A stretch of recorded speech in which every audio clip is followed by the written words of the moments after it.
In the last example, we looked at a problem just like this. And you might be thinking to yourself, how often do you have a situation where you have this one curve and then this random point just thrown in there? Well, although that doesn't happen as frequently, it's not unusual for you to have a graph that maybe looks like this, where for one reason or another, there's some point that's missing. And so that's what we want to do, is look at an example like this. Okay, so the example I have is the function 2x plus 2 over x plus 1. And what I really want to focus on is what happens when we get near -1. And I chose -1 because when you plug it in, this function starts doing really strange things. So we're going to talk about that. Alright, so looking at this, you might have noticed that on the top, they both pieces have a 2. So that's a common factor that we can factor out. So this is the same as 2 over x plus 1 over x plus 1. And you may notice now we have an x plus 1 on the top and on the bottom. So you want to cancel those, and we get 2.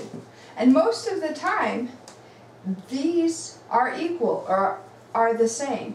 But what happens if x is -1? Let's plug that in here and see what happens. Well, if we plug in -1, we get 2 times -1 plus 2 over -1 plus 1. We get 0 over 0. So what that means is that at -1, this thing does really strange things. Actually, what we would say is that there's no value, or that it's undefined. Okay? So, I'm going to rewrite this function now. Okay? 2x plus 2 over x plus 1 is the same thing as 2, as long as x is not -1. But if it is -1, we don't have an answer, or we say it's undefined. Okay, that's really important. What this means is that this function is the same as this one. And I'm going to use that to help me graph it now. Alright, so for everything except -1, our function will have a value of 2, and then at -1 we're just going to have a point missing. So let's go ahead and graph this thing. And once we graph it, then we can use that to help us find the limit. So here at -1 there's a point missing, so I'm going to draw that as an open circle or a hole, and everywhere else it's 2. Okay, so that's what 2x plus 2 over x plus 1 looks like. Now what we want to do is find the limit. Alright, remember, right here it's telling you the number we're curious about. We don't want to know what happens at -1, we want to know what's happening around it. So we're going to focus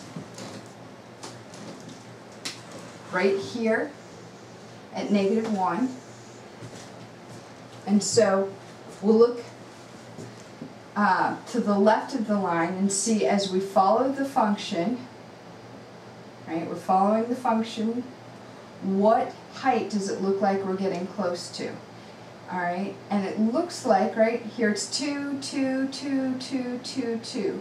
So on the left side, or for things smaller, it looks like the height is 2. Now we're going to check out the other side. So here we are standing on the function, we're walking towards that line, and we're saying it looks like the height is 2, 2, 2, 2, 2 for everything, all of these numbers bigger. It looks like the height's 2, 2, 2, 2, 2. So that means that the limit here is 2. So it doesn't matter that at -1 there's no point. What this is telling us is that the left side of this graph and the right side of this graph both seem to be at a height of 2.